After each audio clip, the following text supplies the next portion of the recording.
If you haven't yet heard about the highest grossing animated film of all time, let me put you on to Ne Zha 2. I put a photo on my laptop, but I need to see more people talking about this. I'm not just here to talk about the plot and movie review, I'm also here to talk about the impact it has had on Chinese culture and my personal opinions on it. So I'm Chinese, born and raised in Australia, and I actually only found out about the movie because my dad told us the day before it released in Australia. Unfortunately, I had to watch it a week after because I was busy, but when my dad told us to watch it in the cinemas, he said, you have to watch Ne Zha 1 first. So that's what my sister and I did. We watched it and I was so pleasantly surprised. Mind you, I had never ever heard a word of this movie before. I absolutely loved like the art style, the animation, and if you know me, you know I love animated movies. Like I tell everyone when they say like what do you like watching, I say like 3D animations. The storyline was so good. It was so wholesome. It's about some pearl entity that separates into a spirit pearl and a demon pearl, immortals and gods like trying to birth the spirit pearl to make a special child, but it get mixed up and ends up birthing a demon child, Ne Zha. You follow the story of Ne Zha.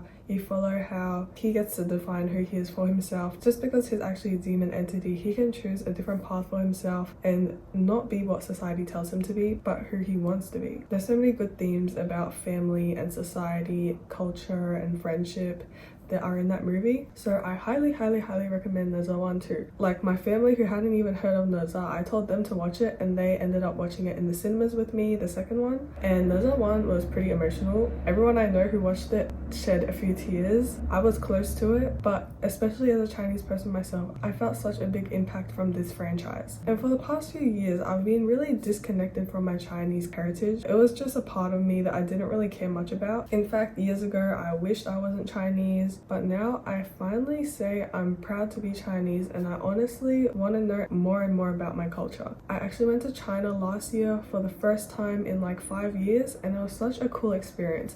China has honestly advanced so much over the years, which is also proven true in their films too, because Ne Zha is like the first ever non-English, non-American movie to be in like the top 10 animations, yet alone movies of all time, which it's close to. It's in like the top 10 rankings, I'm pretty sure. But yeah, I don't want to talk too much about statistics because I want to talk about the cultural impacts and my personal takeaways. But yeah, I haven't even really started on Ne Zha 2 yet. I watched it in the cinemas with my family and oh my god, I'm in Australia, but the cinemas were like fully packed. Like when we were trying to book tickets online, we could hardly find like a proper seat where the 5 of us could like fit together. The theaters were like fully reserved. It was so crazy. But then again, in Sydney, there's a lot of Chinese populated suburbs. And yeah, when we went to watch the movie, there were just Chinese people all around us, families, younger people, older people.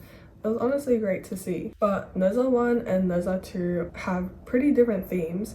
Obviously, they follow the same characters like Ne Zha, Ao Bing and their families, but Ne Zha 2, you could tell so much more went into the production and it involved like hundreds of animation firms and thousands of animators, both domestically and globally, so in China and outside. But the production on Ne Zha 2 was like crazy. I was watching it and I was like, am I in heaven? Like it looked ethereal. It just looked so amazing. Ne Zha 1 was already pretty good, but then number 2 was just a whole nother level. And Ne Zha 2 also involved a lot more action, so those who are really into action and fight scenes and like fantasy, it definitely incorporated a lot of that. There are like dragons in both of it, but seeing the way they were portrayed, they looked so cool. The Ne Zha 2 storyline delves very deep into a lot of themes, the opposing sides, like the main characters we're rooting for versus their enemies, which I'm not really gonna spoil. A lot of people can kind of relate that to our real life world between like different countries or even like different traditions. And another really important theme is to be who you want to be and not let others tell you who you are. This message I feel like is really important with Chinese backgrounds. It's always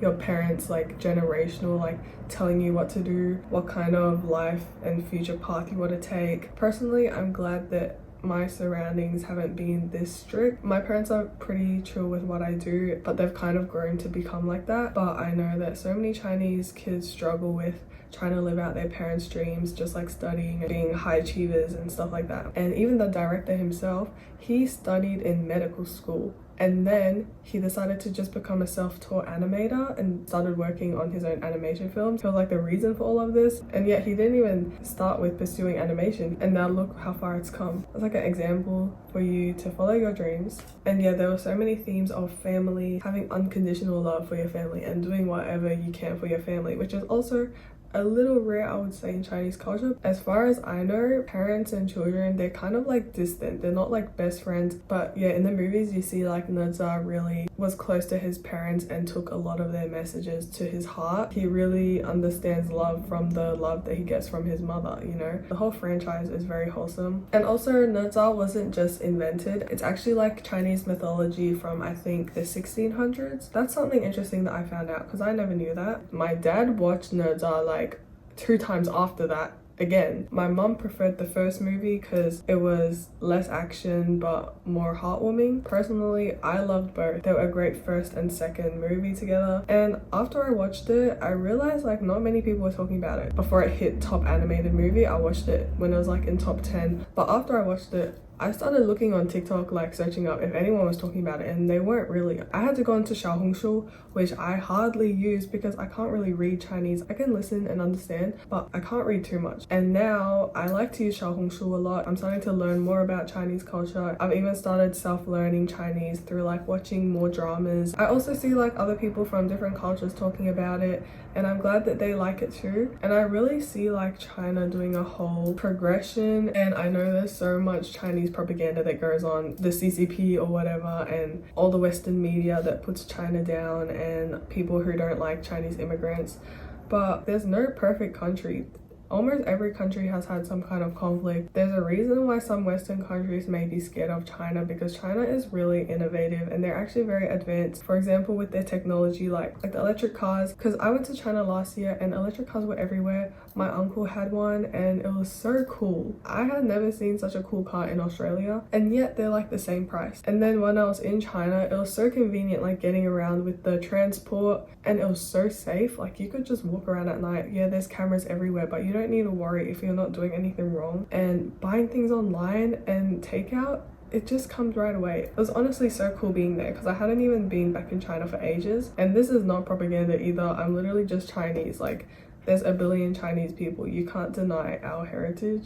Back to the movie, really enjoyed the watch. It was 100% worth it for me because I feel like my kind of life perspective has changed a bit, and I still haven't seen anyone like me talking about it. I only see like the international people talking about it, or like people from other cultures, which is pretty interesting. But yeah, the movie, beautiful, happy, sad, funny. Honestly, that franchise is like a 10 out of 10 for me. So the final verdict is I highly recommend, and these are all my personal takeaways. These are all just my thoughts on it, and if you haven't watched Ne Zha yet, definitely go watch it. I also just wanted to add that I'm currently doing a challenge where I'm posting daily on YouTube. This isn't really my usual content, but I do love movies and I do love discussing topics, so please subscribe if you want to follow along and see more. I hope you guys enjoyed my video too, and I hope to see you guys next time. Bye.